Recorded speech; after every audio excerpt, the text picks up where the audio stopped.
नमस्कार, आप देख रहे हैं 4 PM और मैं हूं अभिषेक मिश्रा। बांकीपुर विधानसभा उपचुनाव के बीच आज प्रशांत किशोर को एक और बड़ा झटका लगा है। दरअसल आज नहीं लगा है, कल लगा है। प्रशांत किशोर को इस बार जो झटका लगा है उसको बहुत तगड़ा झटका माना जा रहा है, क्योंकि प्रशांत किशोर की पार्टी जन सुराज के प्रचार अभियान समिति के संयोजक ही अब भारतीय जनता पार्टी के साथ हो लिए हैं। सवाल है कि एक तरफ प्रशांत किशोर कह रहे हैं कि भाजपा उनके डर से थर-थर कांप रही है, दूसरी तरफ भाजपा उनके विकेट पर विकेट डाउन कर रही है। और सिर्फ भाजपा नहीं कर रही है, आरजेडी ने भी कई विकेट डाउन कर दिया। आरजेडी ने 6-7 जन सुराज के मुस्लिम नेताओं को अपनी पार्टी में शामिल करा लिया है। तो जाहिर तौर पर यह बड़ा झटका है प्रशांत किशोर के लिए, और झटके पर झटके लग रहे हैं। प्रशांत किशोर ने इस विधानसभा उपचुनाव के शुरुआत में ही कहा था, या विधानसभा उपचुनाव की तारीख के ऐलान के पहले ही कहा था कि अगर जन सुराज को कोई हरा सकता है तो वो, माफ कीजिएगा, बीजेपी को कोई हरा सकता है तो वो जन सुराज ही हरा सकती है। इंडिया गठबंधन या महागठबंधन तो कभी इस सीट पर जन सुराज को, बीजेपी को हरा ही नहीं पाया।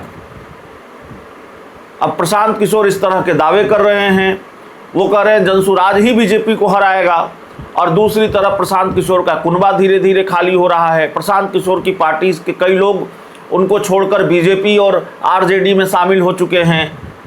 आधा दर्जन से ज़्यादा मुस्लिम नेता अभी हाल ही में आरजेडी में शामिल हो गए थे। और अब प्रशांत किशोर की पार्टी के जो प्रचार अभियान समिति के संयोजक थे सुधीर शर्मा, उन्होंने बीजेपी की सदस्यता ले ली है, वो बीजेपी में शामिल हो गए हैं। और आपको मालूम है, इससे पहले जन सुराज के कई बड़े नाम भारतीय जनता पार्टी में शामिल हो चुके हैं। चेतना झाम हाल ही में बीजेपी में शामिल हो गई। बिट्टू सिंह जिनकी काफ़ी पकड़ है उस इलाके में, वो शामिल हो गए बीजेपी में। प्रशांत किशोर से काफ़ी नाराज़ थे। इसके साथ ही कई और लोगों ने पार्टी छोड़ दी। और आप केसी सिन्हा बड़े कह सकते हैं कि बड़े विद्वान माने जाते हैं, शिक्षाविद माने जाते हैं, और उन्होंने प्रशांत किशोर की पार्टी छोड़ दी। वो शामिल हो गए भारतीय जनता पार्टी में। कुछ आरजेडी में शामिल हो गए, आधा दर्जन से ज़्यादा नेता। तो सवाल है कि प्रशांत किशोर की नैया कैसे पार लगेगी। प्रशांत किशोर जो दावा कर रहे हैं और फिर जो हकीकत सामने आ रही है, उसके बीच एक बड़ा फासला है। प्रशांत किशोर के दावे और हकीकत के बीच का फासला यही है कि प्रशांत किशोर दावा कर रहे हैं कि हम ही बीजेपी को हरा देंगे, और दूसरी तरफ हकीकत ये है, जो सही तस्वीर है, ज़मीनी सच्चाई है, कि प्रशांत किशोर का कुनबा धीरे धीरे खाली हो रहा है।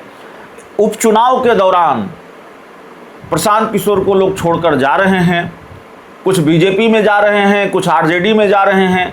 तो जाहिर तौर पर यह बड़ा सवाल है कि आखिरकार प्रशांत किशोर की नैया कैसे पार लगेगी। हम आपको बता दें कि सुधीर शर्मा हैं, ये अब बीजेपी में शामिल हो गए हैं। प्रशांत किशोर की पार्टी के चुनाव अभियान समिति के संयोजक थे। कितनी महत्वपूर्ण जिम्मेवारी इनके कंधों पर थी, और इन्होंने साथ छोड़ दिया प्रशांत किशोर का।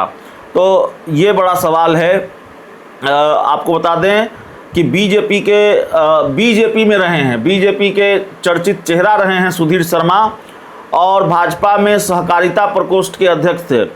फिर बीजेपी का प्रवक्ता भी बनाया गया, लेकिन सुधीर शर्मा जन सुराज में शामिल हुए। एक बयान दिया इन्होंने ऐसा, जो पार्टी को नागवार गुजरा, और फिर इनको पार्टी से निष्कासित किया गया। तो ये जन सुराज में शामिल हो गए, और जन सुराज के टिकट पर इन्होंने चुनाव भी लड़ा ओबरा विधानसभा सीट से, लेकिन चुनाव हार गए। और पार्टी की कार्यशैली से, प्रशांत किशोर की कार्यशैली से कहा जाता है कि बड़े नाराज़ थे, और इसी नाराज़गी में एक बार फिर इन्होंने पार्टी छोड़ दी है और घर वापसी कर ली है। तो देखिए, प्रशांत किशोर को तो झटका लग रहा है। अब प्रशांत किशोर कैसे अपने दावे को सही ठहरा पाएंगे और कैसे भारतीय जनता पार्टी को हरा पाएंगे। आरजेडी मैदान में है, तेजस्वी यादव भी उतरने वाले हैं, और कहीं तेजस्वी यादव गेम न पलट दे। प्रशांत किशोर ठीक है कि भारतीय जनता पार्टी के वोट बैंक में सेंध लगाएं, कहीं इसका फ़ायदा तेजस्वी यादव ना उठा लें। तो बांकीपुर की बाजी किसी के पक्ष में भी पलट सकती है। जरूरी नहीं है कि भाजपा के पक्ष में ही पलटेगी। बहुत बहुत धन्यवाद।